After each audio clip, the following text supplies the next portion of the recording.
Muy buenas tardes, muy buenas noches, amigos y amigas de Éxito TV y éxitoradio.net. Teníamos que hacer un programa en el inicio del año y teníamos que hacerlo bien, porque hay que empezar bien este año. Gloria y honra a Dios a todo lo que tuvimos en el 2022, pero gloria y honra a Dios también por lo que vendrá en el 2023. Cosas enormes, maravillosas, decretamos cosas de bien para nuestro pueblo, para cada una de las familias costarricenses, en un mensaje que siempre tenemos que transmitir de paz y de amor y sobre todo de esperanza. Refúgiense en el Señor, el Dios todopoderoso que tenemos y que siempre quiere planes de bien para cada uno de nosotros. Hoy es un programa, pues, con un invitado de la casa, don Fernando Berrocal, amigo, hay que decirlo, pocos como él para dar la cara en este país, no solamente por su trayectoria, sino que también en la temática que hoy tenemos. Hacemos un anuncio triste para la nación, para el país. El año más violento hemos cerrado en el año 2022. Es una vergüenza, hay que decirlo tal cual, para todo el país, para todos los funcionarios del área de seguridad. Es una mancha, literalmente, lo que ha ocurrido. Y no solamente nos debe sonrojar, sino tenemos que tomar acciones. Y tenemos que hablar con don Fernando, que es una persona que conoce de la materia. Aquí en este espacio, ustedes saben que siempre hemos hecho el esfuerzo de colocar y de traer a los mejores. Y por supuesto a la gente que sabe de lo que está hablando. Don Fernando ha pasado desde el Ministerio de Seguridad Pública, es un hombre experto en muchos temas, en el área de seguridad y por supuesto en la parte legal. Y también es un hombre de experiencia y nos puede ayudar a entender lo que está viviendo el país. Además, hace pocos meses, fuimos juntos hace 3 meses y anunciamos que esto se venía. Sí, Él presentó un proyecto de ley con un grupo de profesionales en la Asamblea Legislativa y en lugar de estar aprobado ese proyecto de ley a estas alturas, pues ahora estamos viendo a ver para dónde agarramos. Entonces, lo importante de hoy, de este programa, preste atención, costarricense. Las cosas no pasan por casualidad. Las definitivamente nosotros tenemos que poner las barbas en remojo, cambiar y ser súper humildes y unirnos como país a un enemigo común que lo dijimos la vez pasada en este programa.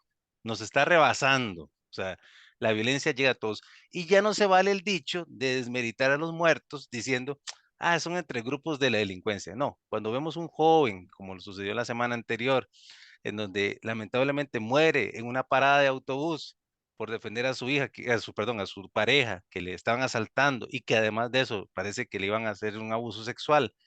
El joven que nosotros todos ya conocemos la situación de él, también el caso de Marco Calzada que ha dolido a la sociedad, pero no solamente son ellos, son muchos inocentes que han muerto en una presentación que realmente es dolorosa para nuestro país. Vamos a ponerlos en perspectivas para conocer a don Fernando otra vez, a aquellos que no lo conocen, y presentarlo. Don Fernando, ¿cómo está? Muy buenas tardes. muchísimas gracias, Miguel. Y, y- y sobre todo, muchísimas gracias por esa presentación tan sentida y tan bien orientada, incluso desde el punto de vista de los valores, que eso es tan importante, porque en el fondo de toda esta crisis de inseguridad y de violencia que vive el país, pues también hay una gran crisis de valores y de principios. Y eso tiene mucho que ver con muchas aristas. Como este tema, ¿verdad? Usted lo dijo bien, cerramos el 2022 con 656 homicidios, pero si usted ve otro tipo de muertes violentas, más de 1.500. Bueno, eso es una auténtica pandemia. Eso es, en pocas palabras, una crisis, una gravísima crisis de inseguridad por la que atraviesa Costa Rica. Y los costarricenses, por algo extraño, ¿verdad? No queremos asumirlo, no queremos asumirlo y tenemos que asumirlo, porque si no, como señalan todas las predicciones, este año 2023, en lugar de ser un año de soluciones, como tiene que ser un año de soluciones, se va a ser un año mucho más violento, con más muertes, con más violencia y con más criminalidad. Entonces esto nos obliga, en primer lugar, digo yo, a reconocer el problema, a verlo como un problema nacional, como una crisis nacional. No es algo que tenga que ver con este gobierno, con el anterior, o que tenga que ver con los partidos políticos, que tenga que ver con un debate parcializado por variables y por emociones político-partidarias. Es y tiene que ser un debate nacional. Estamos ante un problema país, un problema que nos concierne a todos. Y las soluciones tienen que tomarse en esa dirección y tienen que tomarse en la Asamblea Legislativa, por supuesto, con participación directa y muy fundamental del Poder Ejecutivo. Pero las reformas que hay que hacer muchas son de gestión, por supuesto, y ahí vamos a hablar de gestión en el Ministerio de Seguridad Pública, pero no es solamente un problema de policía, es que ese es el tema. El tema de fondo y lo que cuesta que la gente entienda cuando se habla del tema de seguridad y de toda esta violencia que está viviendo Costa Rica, es que sí, por supuesto, es un problema de policía, pero es muchísimo más que un problema de policía. Y eso nos obliga a una visión integral, y una visión integral que implica reformas en la ley orgánica del Ministerio de Seguridad Pública, en la ley general de policía, en la ley, en el Código Penal, en los procedimientos penales. Esa parte del problema tiene que hacerse en la Asamblea Legislativa. Como usted bien lo señalaba, nosotros un grupo de personas que han estado, que trabajaron en la fuerza pública, excomisarios, todos ellos, y en mi caso exministro, pues estuvimos trabajando en preparar y presentar un proyecto de ley. Lo hicimos el año pasado y lo hicimos diciéndole, miren, puede que pónganlo nada más como base de trabajo, nada más, que todo el mundo traiga otras ideas y que se pueda mejorar ese proyecto. Pero presentamos al ministro Jorge Torres, yo fui personalmente a presentárselo al ministro Jorge Torres. Tuve una larguísima conversación con él y con los dos viceministros, con Martín Arias y con Daniel Calderón, en presencia del jefe del departamento legal. Fui también ya con todo el grupo a ver al presidente de la Asamblea Legislativa, Rodrigo Arias. Estuvimos también con Gloria Navas, que es la presidenta de la Comisión de Seguridad y Narcotráfico, y le enviamos copia a todos los jefes de fracción representados en la Asamblea Legislativa. Posteriormente, el Colegio de Abogados tomó, porque el problema es de tal magnitud, el Colegio de Abogados, y qué bueno que fue el Colegio de Abogados, tomó la iniciativa y convocó a una reunión en que participamos varios exministros de Seguridad Pública, vinieron altas autoridades del organismo de investigación judicial, y se hizo ahí una presentación objetiva, cierta, veraz, de datos, de estadísticas, de una proyección de cómo ha crecido la criminalidad en Costa Rica, a qué niveles se ha logrado introducir estas mafias del narcotráfico en todas las estructuras de la sociedad, en las económicas, en las sociales, incluso en las políticas, muy especialmente en las políticas, en algunas municipalidades, y el peligro que eso significa para la democracia costarricense y para el régimen de libertad que vivimos en nuestro país. Bueno, quedamos de retomar el tema en enero. Yo después de eso me puse en contacto con don Rodrigo Arias y le expliqué la reunión.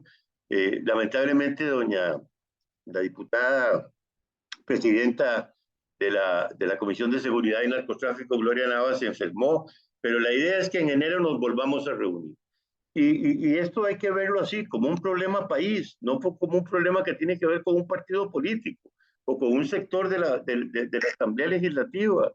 Mi tesis es que hay que volver a hablar con Jorge Torres, que hay que ver qué ideas tiene el gobierno, que si es necesario hablar con el presidente Chávez, hay que hablar con el presidente Chávez, que hay que buscar un gran acuerdo nacional en materia de seguridad ciudadana. Y ese acuerdo pasa por una visión integral, ¿verdad? Ese proyecto apunta a varias cosas. Uno, a que no es solamente un problema de policía, pero ahí hay una desorganización que usted no se puede imaginar en las distintas fuerzas de policía. Hay fuerzas de policía no solo en el Ministerio de Seguridad Pública, la hay en transporte, la policía de tránsito, lo hay en justicia, la policía penitenciaria, la hay en el Ministerio de Hacienda, la policía fiscal, la hay en gobernación con la policía de cuestiones migratorias, en lo que era el Ministerio de Gobernación, que ya no existe. están no sé cuántas policías municipales, todo anda por la libre. Entonces el proyecto apunta a no a fusionar, porque eso no se trata de fusionar y sobre eso hemos hablado mucho, es por ley a establecer una efectiva coordinación en aspectos operativos. Si eso se lograra, eh, tendríamos, fíjese usted, posiblemente 17.500, 18.000 policías, ¿verdad? Eso ya es una fuerza de tarea. Si a eso se le une un trabajo coordinado y efectivo con el organismo de investigación judicial, que es otro poder, es el poder judicial, ¿verdad? Ahí podemos hacer un frente de trabajo común, de trabajo conjunto. Yo, en el programa anterior, Miguel, usted y yo coincidíamos que las soluciones que se han planteado en El Salvador, las soluciones que está presentando el presidente Bukele, son un poco, digamos, extrañas a la tradición costarricense, digamos, al régimen, a la forma en que los costarricenses hemos resuelto nuestros problemas internos y hemos ido construyendo nuestro Estado social de derecho. Pero no hay duda que en lo que tiene que ver con El Salvador, eso ha sido muy efectivo, claro, a un costo enorme. Tienen en la cárcel a 60.000 mareros, ¿verdad? Como usted dice, mientras aquí dicen, estaba leyendo las estadísticas y tratando de comprobar que solamente en el fin de año hubo ya una marejada de más de 6 asesinatos, ¿verdad? Aquí en Costa Rica, Salvador reporta que en todo diciembre 0 homicidios, ¿verdad? Bueno, eso hay que tomarlo como un factor en consideración. No, no para hacer lo mismo, para encontrar las soluciones costarricenses, que tenemos todo el derecho y la obligación de buscar las soluciones costarricenses. Una cosa tan sencilla que la que yo vengo abogando por una reforma al Código Procesal Penal, vengo abogando desde que fui ministro de Seguridad Pública en la administración Arias, para que la medida cautelar, vea qué cosa más sencilla, la medida cautelar en todos los casos de narcotráfico, cuando, sobre todo esas cosas increíbles que se logra agarrar un grupo de gente en una lancha que viene cargada de droga o se cae sobre un centro de venta de narcóticos, ¿verdad? Un operativo conjunto del OIJ y la fuerza pública. Bueno, que esas personas, la medida cautelar que dicte el juez, obligatoriamente siempre sea la cárcel, la prisión, no se ha podido implementar. Aquí entonces, todavía el año pasado, usted se encuentra jueces en varios de los casos más sonados que le dictaban como medida cautelar ir a firmar cada 15 días o cada 22 días o cada semana a delincuentes agarrados infraganti, a perfectos mafiosos. Bueno, eso no puede ser. Eso era decirle, sobre todo si eran extranjeros, bueno, váyanse, váyanse para Colombia, regresense a Panamá o a Ecuador y sigan delinquiendo. Igual, no hay nada que quiebre más la moral de los pueblos, me refiero a los pueblos de Costa Rica en el interior, a las pequeñas ciudades, cabeceras de los 83, 84 cantones, que usted ve y entonces hay un operativo policial que se logra montar con un gran esfuerzo y detienen a una gente porque son efectivamente vendedores de droga, traficantes, narcotraficantes, y y bueno, los detienen y a los 2 o 3 días usted los ve ahí en el parque, otra vez sentados en un pollito, saludando a la gente y otra vez en la misma actividad delictiva. Eso no puede ser. Esos mafiosos tienen que quedarse en la cárcel. Bueno, cosas como esas que hay que ajustar en el Código Procesal Penal. Otro tema que también hemos hablado muchísimo es que no es solamente un asunto de policía. Si lográramos poner todas esas policías, coordinarlas efectivamente, articularlas en misiones operativas, en funciones preventivas y represivas. Pero si además a eso le sumáramos la cantidad que tienen de empleados, de guachimanes, como les dicen, las empresas privadas de seguridad y las empresas bancarias. Si hay ahora, deben haber 14, 15.000 hombres en la fuerza pública y sumando todas las fuerzas podríamos llegar como a 17 o 18.000, pues calculen que hay 40, 50.000 personas trabajando como guardias privados, como guachimanes en las urbanizaciones. Es más, Al mismo Estado costarricense lo cuidan esas empresas privadas. ¿Quién hace la seguridad del Banco Nacional? Y hay una empresa privada. ¿Quién hace la seguridad del ICE? Una empresa privada. Una empresa privada de seguridad. Entonces, ¿cómo no vamos a articular también a todos esos factores para poder, por lo menos como auxiliares de policía, para poder poner en marcha, tener un músculo, tener fuerza, tener capacidad de gestión, por supuesto con un ente rector que sea el Ministerio de Seguridad Pública, con una coordinación efectiva, un centro de coordinación de comandantes de las distintas policías, en fin, que efectivamente respondan a una política pública fijada al más alto nivel por el Consejo de Seguridad Nacional que está establecido en la Ley General de Policía. Lo que pasa es que no se reúne. En los 8 años del PAC nunca se reunió. Y no sé si en esta administración se ha reunido. Creo que 1 o 2 veces se ha reunido. Yo le puedo decir que cuando yo era ministro, mi mayor preocupación era estar en una comunicación permanente con el fiscal general, que en ese entonces era Francisco Aranés, y con el director general de la OIJ, que en ese entonces era Jorge Rojas, el director general de la OIG, para tener esa articulación, para trabajar conjuntamente. Bueno, eso hay que hacerlo, poner en función esa política pública de coordinación de las fuerzas de policía. Eso en el frente policial. Hay todo un trabajo que hacer en el frente judicial, reformas en el Código Penal, reformas en el Código Procesal. Ahí hay muchísimas cosas que hacer. Pero también está toda la parte preventiva, sino que es ir a las causas, Miguel, ir a las causas. Ahí es donde hablamos de una visión integral. No es solamente un asunto de policía. Y hay que volver a los programas que habían antes, muy fuertes, muchos de ellos con ayuda internacional, de educación en escuelas y colegios, sobre los problemas del consumo de drogas, sobre ese camino que comienzan los muchachos fumando marihuana o consumiendo un día sí y otro día no, pues alguna droga más fuerte. Y por ahí comienza un camino que los lleva al final a un callejón sin salida. Todo el tema de educación.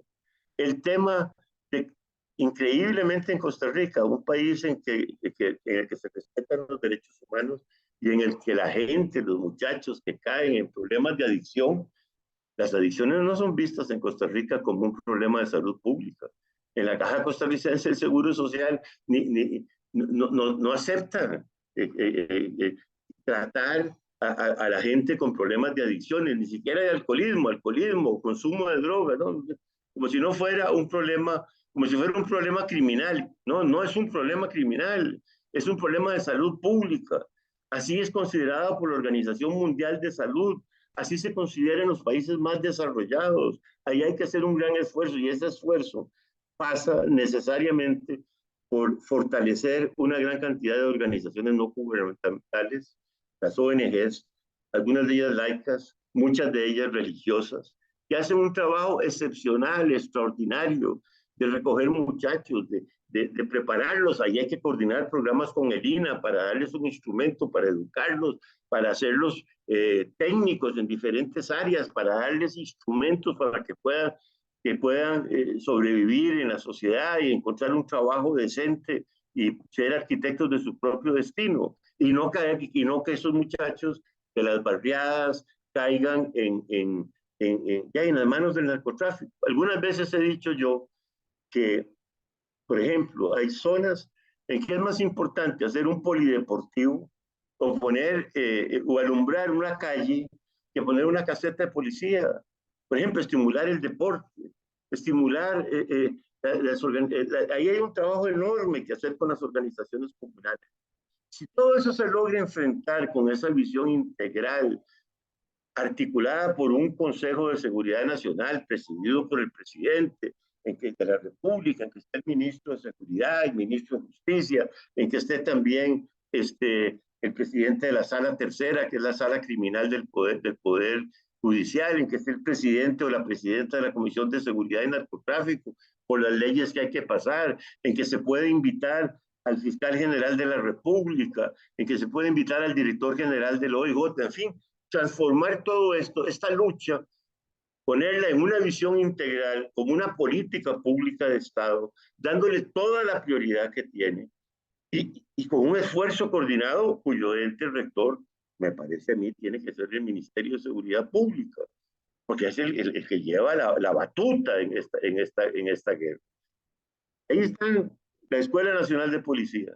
Bueno, insisto, pues todas esas policías están muy bien, que las paguen las municipalidades, que la paguen obras públicas, el Ministerio de Seguridad Pública, al que este año le quitaron en el presupuesto 1.000 millones de colones, no puede asumir todas esas policías.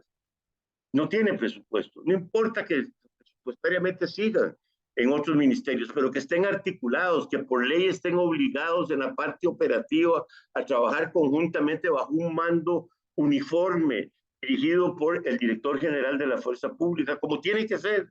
Y eso, por supuesto, de una forma civilista, de una forma democrática, porque alguna gente dice, ah, no, es que Berrocal desde que fue ministro quiere volver otra vez al ejército. No, al ejército, nada de eso, es una visión civilista, democrática. La seguridad es responsabilidad de todos, pero tenemos que asumirlas como tal y tenemos que transformarlo en una política pública del Estado con participación de muchos actores, o de otra manera vamos a perder esta batalla, vamos a perder esta batalla. Una batalla muy difícil, pero es una batalla en la que se juega el destino del país. Insisto, se juega el destino del país. Don Fernando, gracias por esa parte introductoria que siempre, de verdad, es un deleite tener la oportunidad de compartir con alguien que sí sabe y que habla con ese conocimiento y también con un profundo amor patriótico, porque sabemos que usted lo hace de corazón y las buenas intenciones en este sentido, usted también las lleva a las prácticas también en hechos. Vamos a ver algunos datos previo a la pausa, porque en la segunda parte ya vamos a lo concreto. Así es. Vamos a ver Muy bien. algunas cositas importantes. Del año 2014, en donde asume el Partido de Acción Ciudadana, a la fecha de hoy, estamos hablando de más de 5.000 personas muertas, asesinadas bajo la modalidad de homicidio. Especialmente casi los 3.000 personas por ajustes de cuentas. Es un número altísimo, pero vamos a compararlo con la historia costarricense. En la guerra de 1856, hubieron aproximadamente 4.000 costarricenses muertos. En esta guerra ya tenemos más muertos que en una guerra que implicó el sacrificio nacional. O sea, estamos hablando de una guerra sin comparación para nuestra historia patria. Vamos a la guerra civil del 48. Se habla más de 2.000 muertos. Ya los duplicamos los muertos del 48. O sea, Así es. Costa Rica perdió, está perdiendo una guerra y es una masacre lo que estamos viendo, porque es una masacre. Y estamos perdiendo jóvenes en ambos lados, o en muchos lados, porque este fenómeno no es de dos lados, no son buenos malos, es que hay muchas aristas. Es un tema integral, social, que nos está desarmando completamente. Toquémoslo en pequeñas cosas que vamos a ver en la próxima parte del programa. ¿Cuántos jóvenes tenemos encarcelados sin ninguna serie de futuro, que son parte o la consecuencia de un problema social que viene desde la familia, de la falta de valores, etcétera? Vamos a ver el impacto de las narconovelas. Jóvenes que se quieren sentir la reina del sur o el capo, porque eso es lo que vieron desde pequeños y les engañaron para llevarlos a las cárceles y los que están afuera tienen la visión de ser el capo o la reina del sur, respectivamente. Hoy, así le comparto, señor Berrocal, me ha tocado hacer unas capacitaciones en las escuelas porque justamente uno busca rehacer ese tejido social. Y nos ha tocado en las escuelas escuchar este tipo de historias que se las comparto.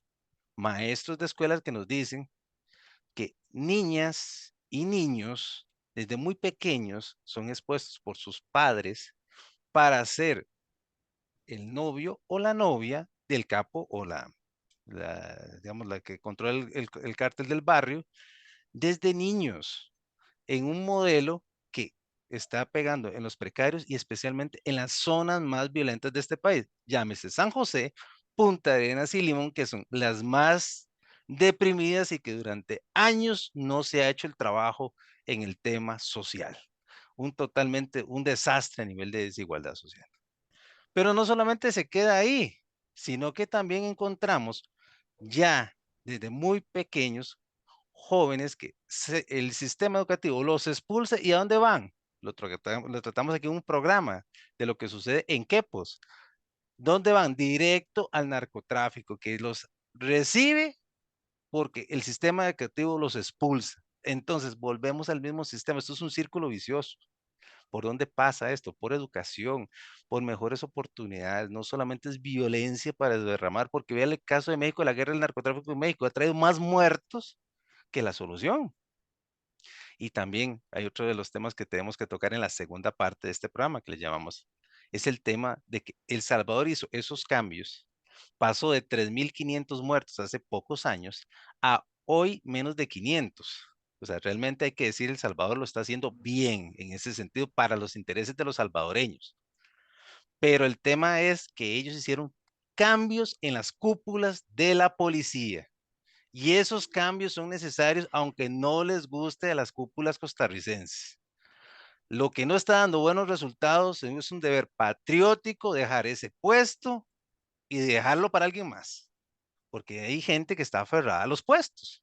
Entonces, una de las cosas que nosotros, y hay que decirlo en la segunda parte del programa, vamos a tener que tocar, es una renovación. Y usted lo trató la vez pasada, cursos de coronel para arriba que llevan años que no se hacen, renovaciones que no se hacen de directores y demás, y que hoy está en San José, se jala una torta, va para Punta Arenas, se jala otra torta en Punta Arenas, va para Limón. No estamos resolviendo el problema de ese director que está dando mal desempeño.